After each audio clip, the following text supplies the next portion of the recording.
we are here because we want to be able to outline our solution to fixing South Africa. Particularly, we want to focus on the inner cities, like the one here in Johannesburg. We must remember, Uti, it's not only Johannesburg that has an inner city. We've got inner cities in all the 9 municipalities here in Gauteng, for example. We've got inner cities in all the metros that we have across the country. And at this point, I want to also welcome our president, because he's the one that's going to lead us into all other provinces. Our president is here with us, Mr. Herman Mashaba. If we can welcome him, all of us, with a round of applause.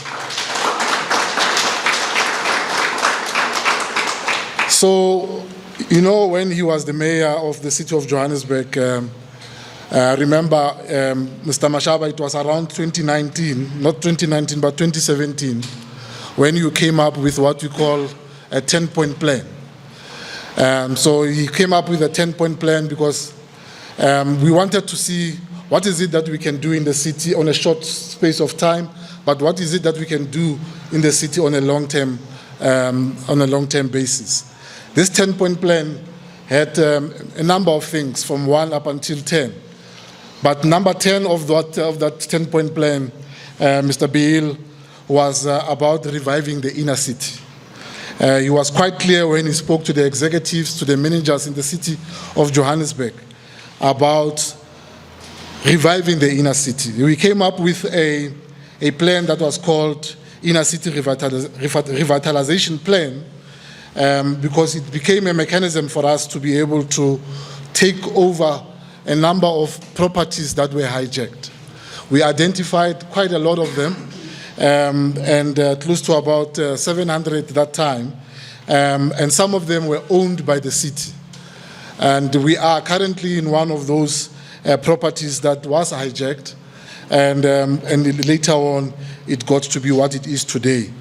But I'm not going to go into that, because I'm going to give the CEO an opportunity to tell us about how they turned over or turn around this particular building. So during his time, Mr. Mashaba, the first 2 phases of releasing these buildings, he managed to release total of about 84 properties, which were made available to the private sector, which were made available to those that wanted to invest, and that were able to turn around these properties. In the second phase of this inner-city revitalization plan, we also managed to hand over more buildings, about 84 of them, and I think in total 154 of the buildings were then handed over to the private sector to redevelop. But what is said is that after Mr. Mashaba left the office, 2019, all these plans disappeared. And the government that came after that decided to do away with these plans. You must remember, when we were doing these plans, we were also creating jobs, because 11,000 jobs were going to be created in a construction sector when we were doing so. We were going to create more than 6,500 affordable housing. We were going to make sure that this affordable housing is affordable to all, but also, most importantly, we were saying these buildings, some of them must be turned into student accommodation. So today where we are, it's a student accommodation that we wanted to see that it comes to fruition. So we were quite clear, and Mr. Mashaba has been very clear throughout, that we want investment to come to South Africa. We want everyone to come and invest here. And when we say everyone, we mean exactly that. Because investment, it's the one that's going to create imisebenzi. If we are going to get the Oppenheimers, we want them. We want the Ruperts to invest in our government, in our cities. We want to make sure that people like Aliko Dangote from Nigeria, he must come and invest here. You know, we want people like Strive Masiyiwa from Zimbabwe. He's a multi-billionaire. We want him to come and invest here. We want Christo Wiese, who's a millionaire here in South Africa. We want him to invest here. Why we want them to invest here? So that they can be able to create imisebenzi. Because our people are unemployed, Mr. President. Many of our young people are unemployed, but also people who are 35 years old and higher, they are also unemployed. Many of them, they lost these jobs because factories have closed, So one of the programs that President, announced when he started to become a mayor was that we must take over these abandoned factories as well. There's a lot of abandoned factories here in Johannesburg, but also around Gauteng as well. You'll find them, they've been abandoned, but they're still in good condition. They can be able to be revitalized and be able to hire more of our people. So we want all these investors to come here. And we must not be apologetic about it when we speak to the voters that for us to create imisebenzi, it's not government alone that will create imisebenzi. We need these investors to see Gauteng, to see Johannesburg as a place where they can put their money, and when they put their money there, they can be able to hire more of our people. And we want to make it clear that our people must be the ones that are hired. South Africans must be prioritized first before anyone else in those jobs. So that's what we want with these cities. But I'm not going to say a lot. At this point, colleagues, I'm going to ask the CEO of Focus One, who's hosting us today, is going to come and do a presentation and tell us about how they turn around this building. As you can see in this picture here, Mr. Mashaba was here when this building was burned down. I think it was called, what was it called? Mnyamandao, yes. It was called Mnyamandao, this place, because it was dark, there was no electricity, as you know with Usindi, so the same thing. It got burned down and all that, and Mr. Mashaba was here as the mayor, and immediately after that, the building was secured. But Mr. Samuel will tell us how they then turn it around to become what it is today. Let's welcome Mr. Samuel Bahin, the CEO of Focus One.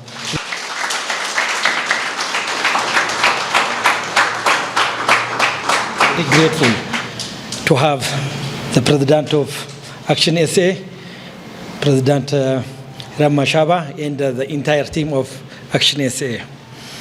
We're coming off a vision to transform the city. To everybody have been talking rejuvenation of the city. We play also a big role doing this one. The city now having so many plans to rejuvenate the city. We did it. This one is the facility where we are now. Okay, and our building, we are providing high uninterrupted Wi-Fi system, backup generator, backup water storage, because of sometimes in Johannesburg nowadays we are suffering a lot of water load shedding. And we transport students from the race to campus, from campus to race also. We have a facility of a library. We can give a visit for whatever we are saying. We'll give you a visit after the speech. We are giving a facility of library, gym, entertainment area. In the entertainment area, especially after COVID, students having a chance to interact with each other. We are not believing study. They are human beings. They have to socialize also. So we have giving them a ground to socialize, to study, and to achieve their goals. And our building, we didn't take any shortcut, Mr. President. We follow all the regulation of South Africa buildings regulation, and we follow also what is higher education is demanding. Actually, most of the things we are giving beyond the standard. When we are giving a quality, affordable student accommodation, we are very, very proud as a community and as a South African to play these roles. We are the only institution or student accommodation we providing a soccer pitch on the rooftop. The only in full of Gauteng we are giving. Only one, the other one is in Cape Town. by other investors, just they are motivating. They say, just build a room on the side and reduce your rent. You collect this amount of money. We are not that kind of. We like to give a life and a breathable area for the students. And what we are asking now as ActionSA, as a government also, we can't do this one by ourselves. We need government intervention. We need the authority intervention to support us. Getting a challenge, a fund is a big challenge in the city. The city is categorized high risk zone. This one is very dangerous. And the city does have all the infrastructure. It needs only to be rejuvenated. The city needs an entrepreneur like us to bring back the city on the quality, world-class city. The other challenge what we are getting, the rate and the taxes. We are paying heavy rate and the taxes. We are adding a value, but we need the city to come and to support us. Not only one time, constantly to support us, to uplift us. They need the city to be uplifted. If there is no help, the rejuvenation of the town, it will be a dream. It remains only a dream. The other value what we are adding, Mr. President, majority of our staff workers also in employment, we create a lot of employment, and the majority of our staff, the one you look at them in the right-hand side, those ones, the student study with us, live with us, and now work with that. So the integration also is here. We are creating a value to the city, and we need constant support from the government. Thank you so much.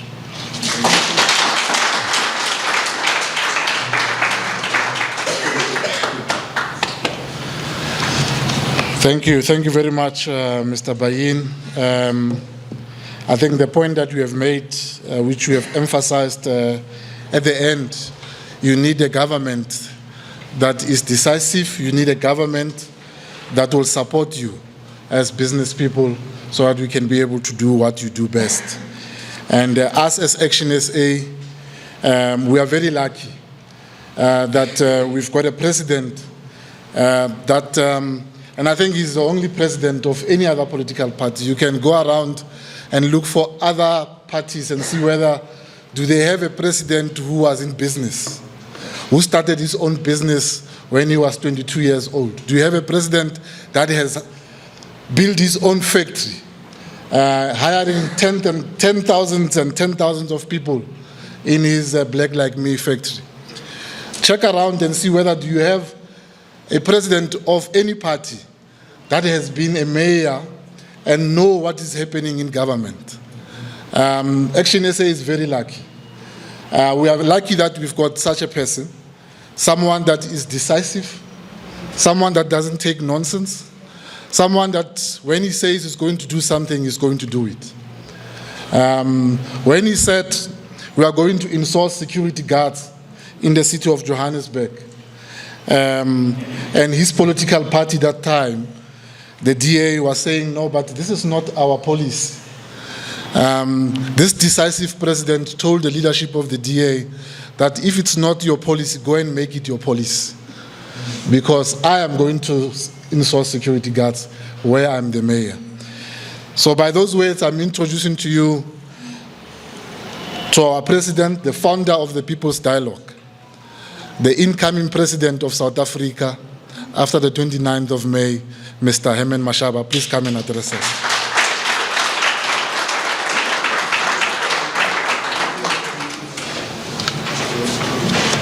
Thank you, the incoming Premier of Gauteng after the 29th of May.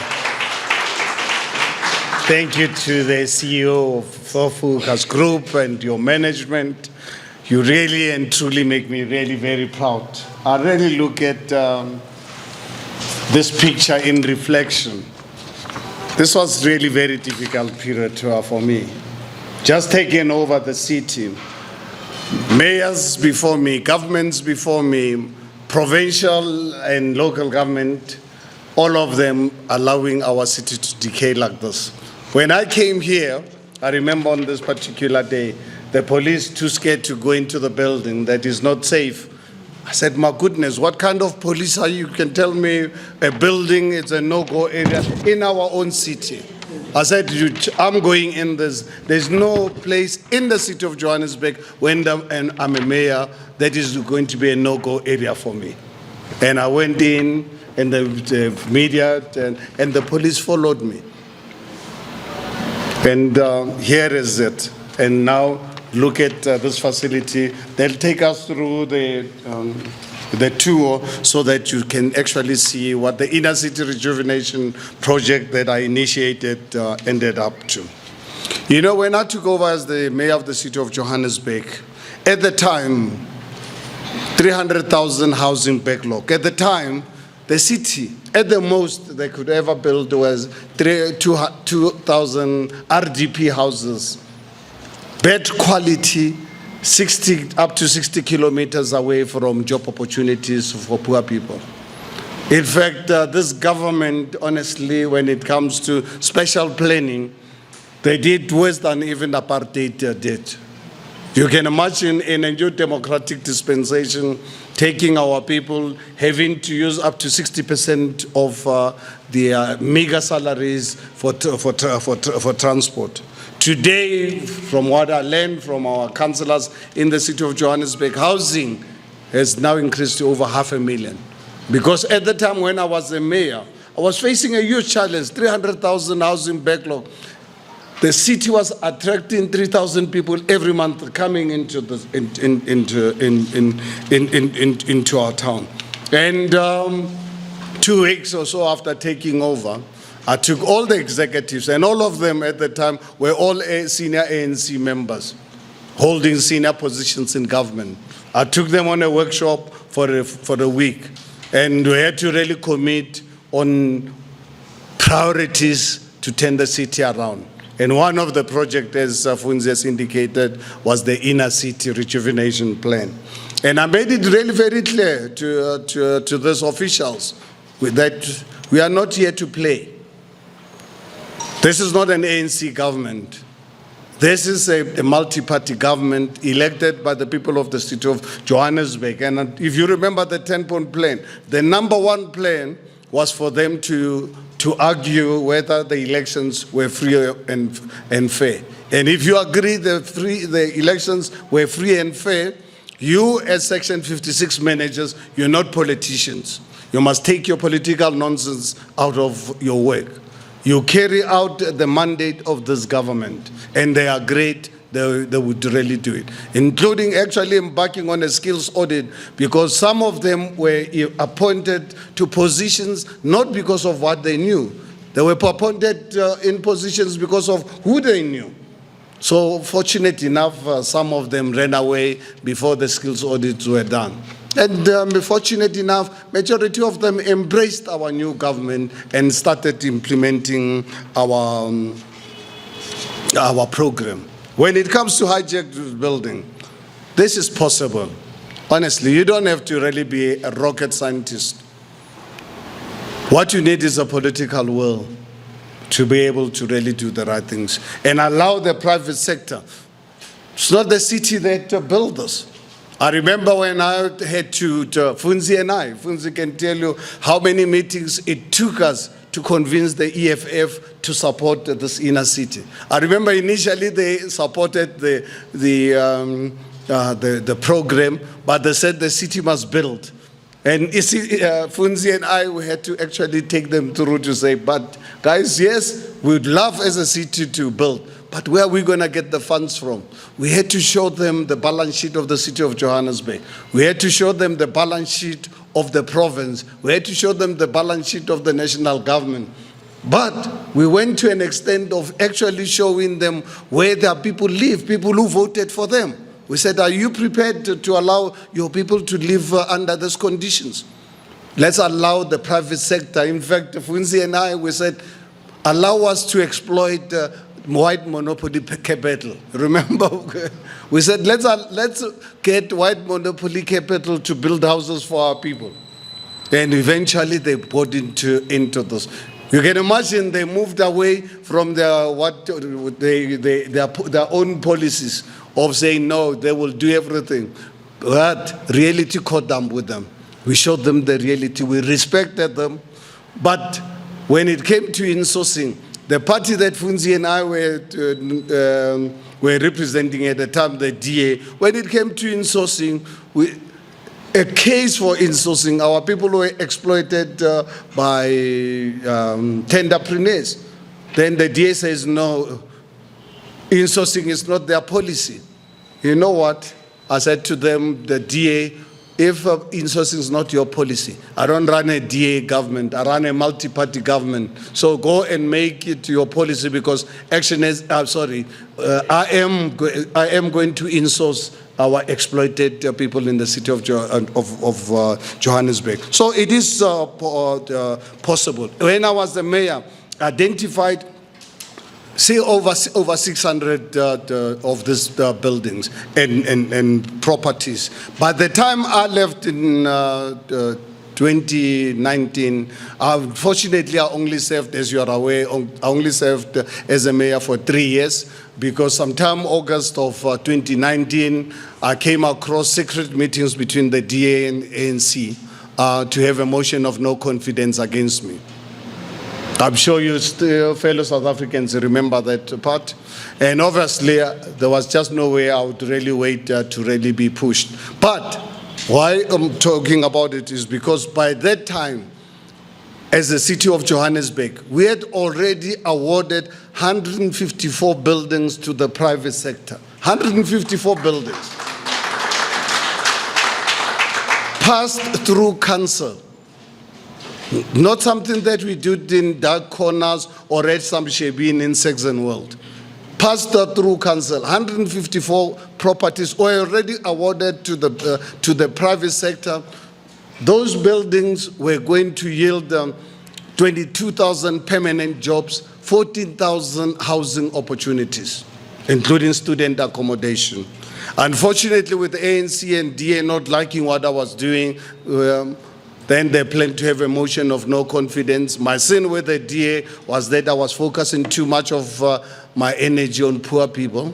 And the ANC, they knew that I was pursuing criminal charges against the corrupt senior leaders, who some of them are behind the hijacking of buildings in the city of Johannesburg and somewhere else.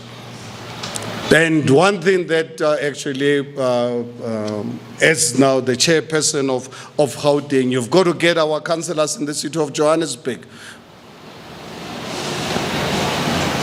The ANC, when they took over, when I left, and the DA, voting with them, they are actually in contempt of council resolution, because this 154 buildings were already awarded through council. And for them not to pursue that, actually they are in contempt of council reports. And that's something, as far as I'm concerned, it's criminal, it's immoral, it's evil. And I think we've got to really hold them accountable for that.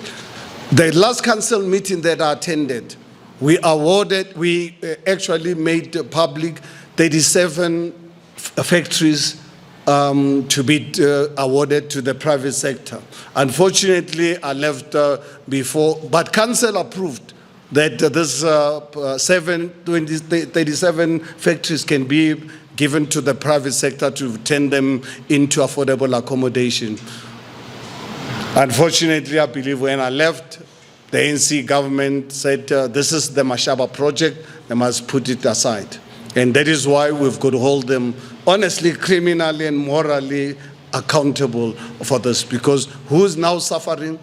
We know how many people died the last year in one of the buildings. Every day, our students are being mugged, they are being raped, our people are being killed. I believe very strongly that this ANC government has got to take the responsibility for this mess. As ActionSA, we had a policy conference, our inaugural policy conference on the 12th to the 14th of September.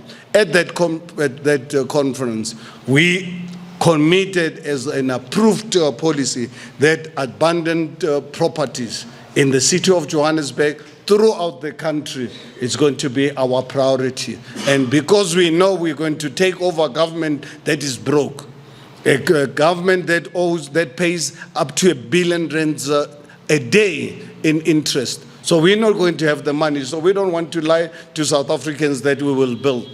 No, we are going to expropriate these properties, give them to the private sector to build affordable accommodation, build the factories in Babelegi, in Garangua industrial area where I started Black Like Me in 1985. If you go to Garangua industrial area, where I started Black Like Me in January of 1995, as a South African, it'll break your heart. You will cry. When today 12 million of our own people are unemployed, but we've got a government that went about closing one business after the other. That's evil. That's evil. But that's something that we as ActionSA, we say no, we will correct it. We're asking you people of South Africa, give us the mandate. We are not going to play around with criminals. We are not prepared to live side by side with criminals. I will never, as Herman Mashaba, coexist with criminals.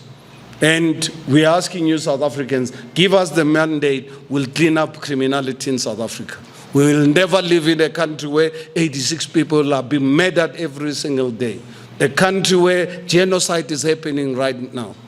I'm not prepared to live in a country where every 11 minutes a woman is raped in this country.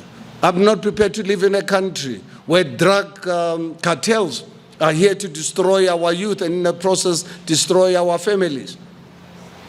We will make sure that we bring about economic prosperity, make sure that we exploit the focus groups, let them build affordable accommodation, let them come and invest in our country. South Africans, people from all over the world, here's a great opportunity. South Africa is a land of opportunity. Come and invest, but please don't bring money through mattresses. When you bring dollars, don't bring them through mattresses, bring them through the Reserve Bank. You bring them through mattresses, I'm telling you, as South Africa, you'll pay the price. Because no foreign currency must come into this country except coming through the Reserve Bank. South Africa is desperate for foreign investments. But we cannot afford to be involved in money laundering. Money laundering is a criminal offense. That's why South Africa is listed, red listed today, because of money laundering. And unfortunately, we have a president who's probably looks like he's a ringleader of such cartel. As ActionSA, we vehemently oppose expropriation without compensation. What nonsense is this? Yes, we've got Zimbabwe. They've expropriated land. Just 30 years ago, Zimbabwe used to be the breadbasket of this country, of Southern Africa, not just Zimbabwe. Today, Zimbabweans are here in South Africa. Zimbabweans are starving. They cannot even produce maize meal. So must we as South Africa pursue lethal policies, irresponsible policies? The Constitution of the Republic of South Africa allows us to expropriate. We did it when I was the mayor of the City of Johannesburg. Expropriated, abandoned, derelict building. The Constitution of the Republic allows us under the current Constitution. So it's just an excuse by some of these politicians to mislead our people that the Constitution does not allow them to expropriate. We did it when I was the mayor of the City of Johannesburg, as long as you do it for public good. Because what has been developed here, this property, and they're happy to take us through, to show us what they've done to it. You can expropriate property in this country. The Constitution allows it as long as you do it for public good. We believe very strongly that we need affordable urban housing in the country. We cannot afford a situation where our people live far away from job opportunities. I've said many times when I was the mayor, I said, you know, I love jazz, I love music. I grew up going to jazz clubs and listening to jazz at home and with friends. And every time I travel to New York or London or anywhere in the world, I always, this is the only place, countries today, I can go to a jazz club. After the 1994, even before that, you'd really go to the Market Theatre. We had Kippies there. We had jazz clubs here in Hillbrow. Tell me today, can you come to here to Hillbrow even during the day to walk around? So I said, I want, by the time I'm 80, this city, it's a place I can buy an apartment. And as an 80-year-old man, that I can actually walk freely in the city of Johannesburg, leave my property, walk to a nearest jazz club, have dinner, and listen to good music, and be safe to walk back at 3 o'clock at night and enjoy my country. Not what we are seeing happening today. Is it possible? Highly possible, if obviously we can follow what the focus group has done with us. Student accommodation. You know, when I was the mayor, I had massive engagement with all the institutions of higher learning, and I committed to them that we are going to expropriate those buildings and give them to the private sector to build affordable accommodation for our students. And I'm proud today that here's one. But at the same time, I'm ashamed that majority of the buildings, nothing has been done about it. So we want to commit to our students what has happened to this particular building.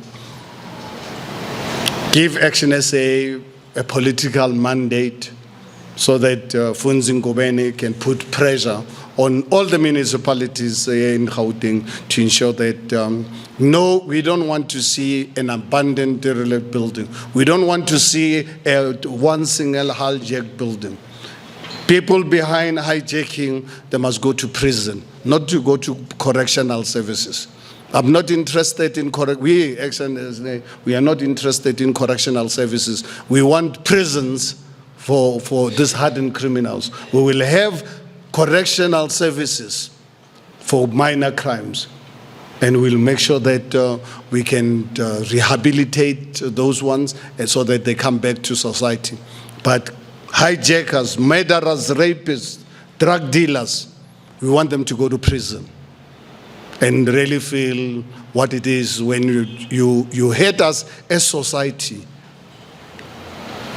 We will hit back at you. We don't want, as ActionSA, we are not prepared, we refuse, and we are unapologetic about this. We don't want to live side by side with criminals. Criminals are not welcome in our country. We want safe country, safe cities, safe villages, safe townships, and that's what we are committed to do. In closing, I just want to make it something really very clear. That us as ActionSA at our policy conference, why we've taken this bold decision, the first and only political party, to openly say we are going to do away with this broad-based black economic empowerment of 2003. Why? We said we will come out with our own economic policy because we believe there has to be address for black South Africans, Indians, and colors who were discriminated during apartheid, were discriminated and brutally assaulted by the ANC government. So there has to be a redress. So that is not negotiable. But we are not going to do it through the failed, corrupt, broad-based black economic empowerment. We are going to do it with our own policy called inclusive economic empowerment. We will have what we call an opportunity fund. This opportunity fund, every business is going to contribute a certain percentage of their profits to this fund, and this fund will be run by professional people. And they will account to Parliament, not to account to us as a political party. The only condition we are putting for these professionals to run this fund is to ensure that we're going to deal with redress in the black, colored, and Indian communities. Go and build proper schools, go and build proper clinics, go and build infrastructure, but more importantly, go and find black entrepreneurs. Go and find the black entrepreneurs, go and give them favorable terms, better than what they can get from the banks. Now you can see with our policy, these tenderpreneurs, these oligarchs who have benefited out of this black economic empowerment, if people of South Africa give us a mandate, their days are over. Redress is going, black economic empowerment is going to be directed to the poorest of our poor in our country, so that in 20 years' time, as Mr. Samuel said, we want to see black engineers, scientists, accountants, lawyers coming out of this. We want to fund black entrepreneurs that wants to get into property, so that we give them these properties as long as they've got their expertise, not someone connected to our party or someone who's just taking chances operating from the phone. We want to create black developers. They must have access to some of these buildings. Build affordable accommodation. We will fund them as government. We will fund some of the students who live in a place like this, where they cannot afford accommodation. We will fund them to make sure that they will pay for their education. This fund must pay for their education, including accommodation. This money should not really go to individuals who are politically connected. But this fund, we must make it clear that it cannot fund children of even black people who can afford. Because today, with this Triple B of 2003 of the ANC, keeps on benefiting people who don't actually qualify. Children of these corrupt officials are the ones who are benefiting out of all this. They're the ones who get government tenders. They are the ones who get all the privileges. What we are saying as ActionSA will start with me as the leader of the party to openly make sure that my children does not really qualify from the proceeds of this particular fund. So I think we're really very clear about it as ActionSA. But at the same time, we are proud of the work that you are doing. This is a difficult, brutal work, but it's a very necessary work to ensure that we can take our people out of poverty. Do you want to see in 10, 20 years' time, black people walking tall, being proud black South Africans like I am? People be able to really wake up to go to work, be able to go to a school of their choice, make sure that we do away with 30%.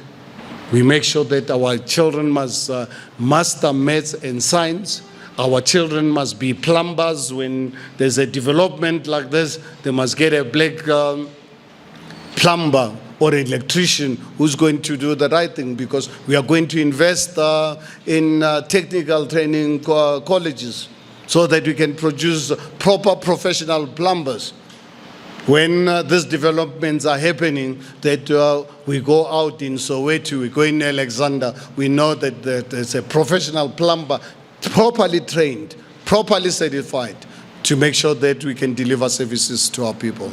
That is really what ActionSA is all about. So thank you very much to Focus for allowing us to really use your facility as an example of what is possible. Because South Africans, sometimes we lose hope. So here, this event, it's about giving South Africans hope that it is possible. But it's possible only if we remove this unpatriotic government that is concerned about international matters, about not worried about the 80 people who are being murdered in this country every single day. As ActionSA, you South Africans, you come first. Before you can tell me about international, going to help the international community, I can only go and help the international community if I can protect you from criminals. I can protect your children from drug dealers. I can protect you from the rapists. I can ensure that I can get investments coming into this country to build you affordable accommodation, build you factories where you can go and run businesses if you want to. Thank you very much to everyone, members of the media who are here with us present. This is a very important project. This is not something here, we are here to make friends. We are here because our country is on fire. Our country is on fire. I've experienced our city being on fire. But it is possible to extinguish this fire. So 29th of May, South Africans, I'm calling upon you. Let's stop this fire. Let's stop this fire. It is possible. And turn these buildings into something that one day we can be proud of. Thank you very much.